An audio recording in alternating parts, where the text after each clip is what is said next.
Hello, my name is Jessica Foley, and today I'll be presenting on rhetorical criticism. To start, we'll have a general overview of what is rhetorical criticism. In order to understand rhetorical criticism, a key is to understand what rhetoric itself is.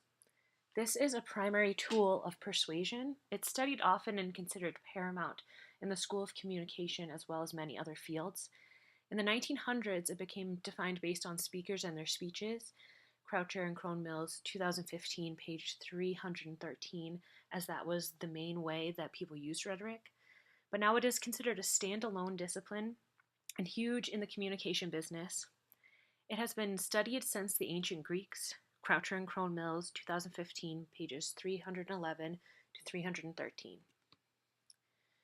Rhetorical criticism itself has some very key elements. Rhetorical criticism is similarly one means through which we expose our structure of reasoning, acknowledge the agency of our interlocutors, and sustain our commitment to the ongoing practice of argumentation itself. Brown, 2007, page 109. This has three of the key elements. That's reasoning, being within a discussion or discourse with an artifact, and using that in argumentation or persuasion. As you can see here, rhetorical criticism versus popular criticism. Popular seeks to influence the general public's opinion. Croucher and Crone Mills, 2015, page 314, which is different from rhetorical criticism, which evaluates based on rhetorical theories and principles. Croucher and Crone Mills, 2015, page 312. A critic must be able to make choices about which specific rhetorical constructs will and will not be essential in order to unlock certain aspects of the texts. Kellum, 2014, page 31. This highlights the key scholarly aspect of rhetorical criticism versus general persuasion. Our next section is rhetorical analysis research subjects and where we see rhetorical criticism used.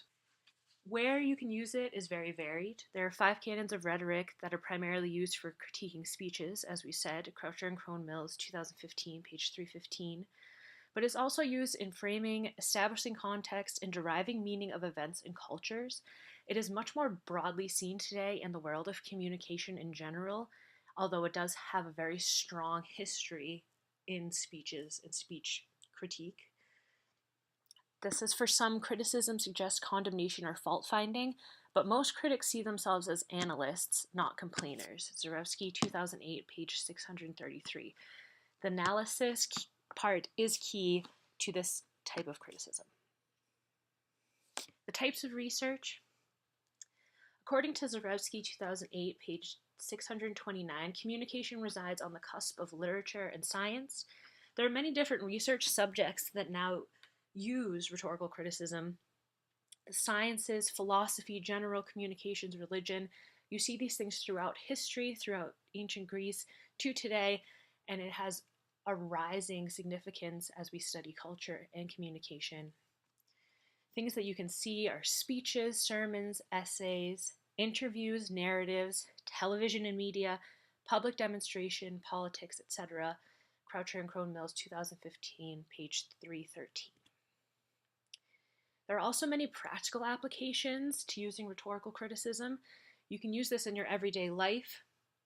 If you're in school, you're a student, you can use it in your scholarly work in order to engage with a certain text. In your personal relationships, if you're trying to understand someone else's point of view or understand someone else's interests.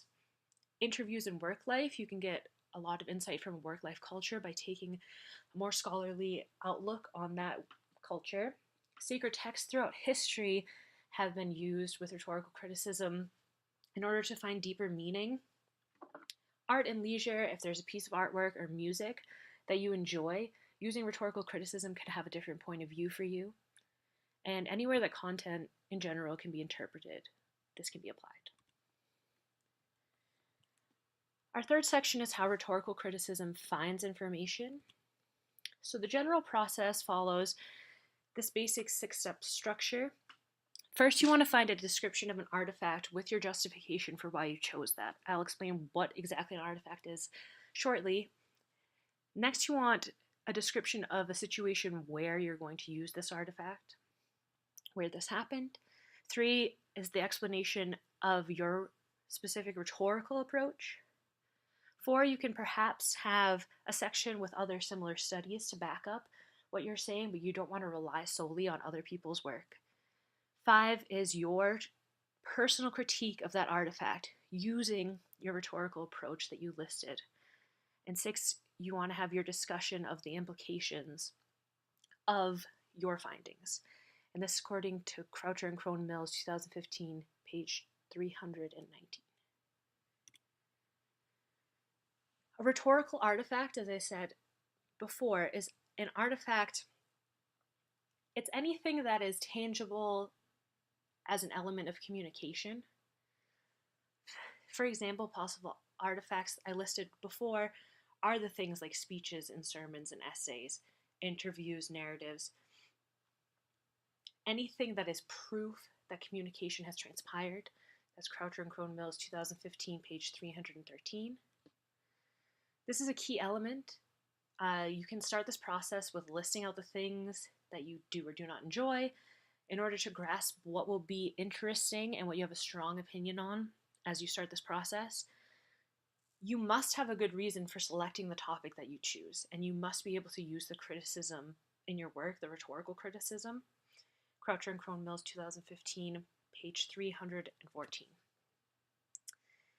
So more on the process, you want to assume that the works are not transparent in meaning, implications, or significance, and you must make clear the underlying dynamics of the work. Zarefsky, 2008, page 634. This could also be considered a literature review.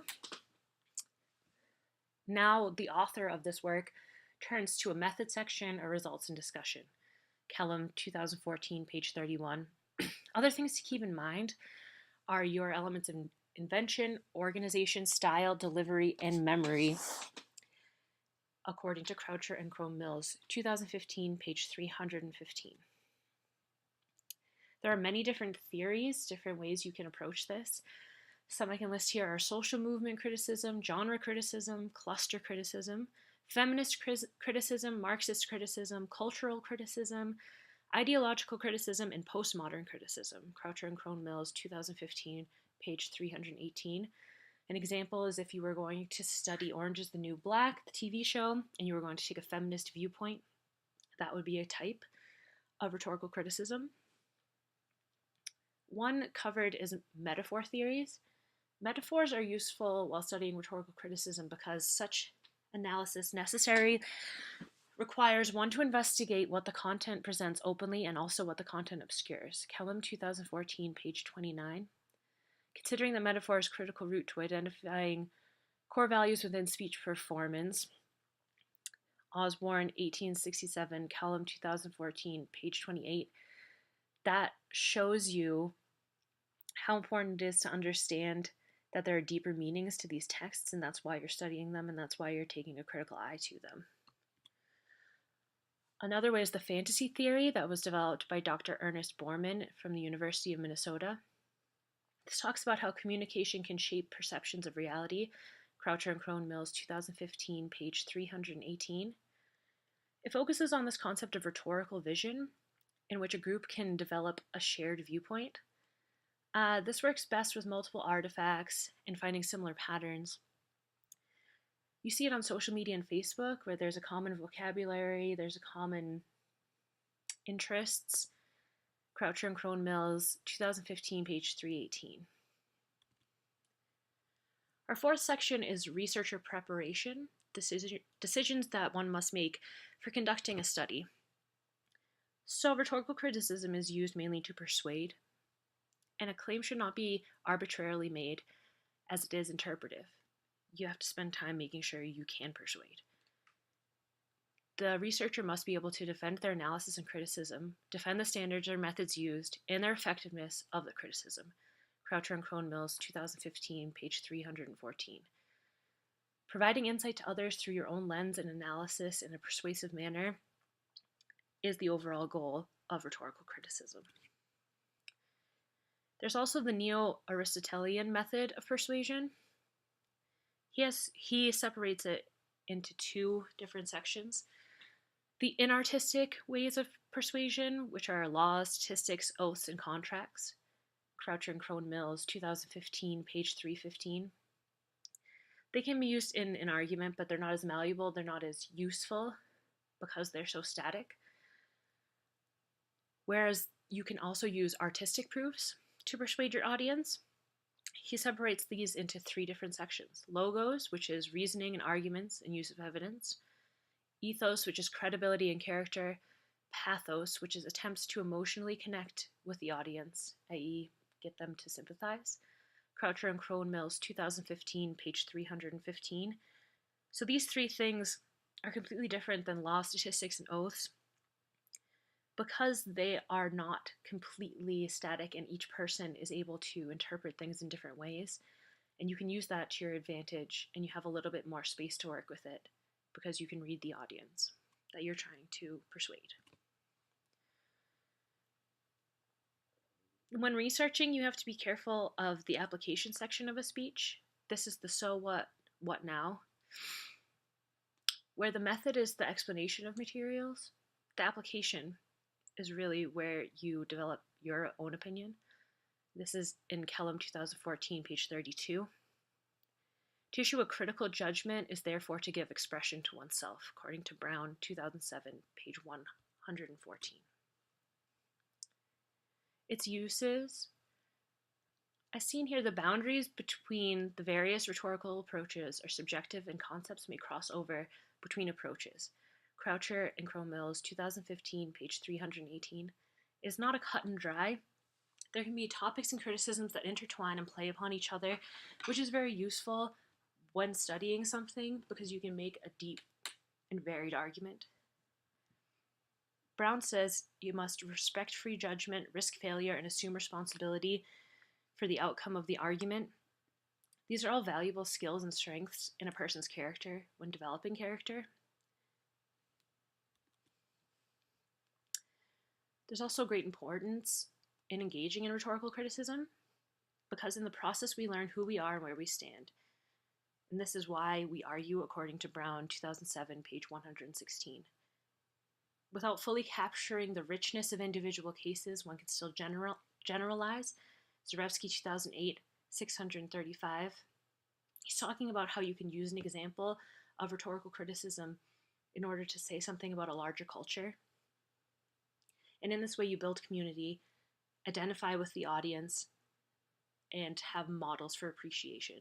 Zarevsky, 2008, page 638.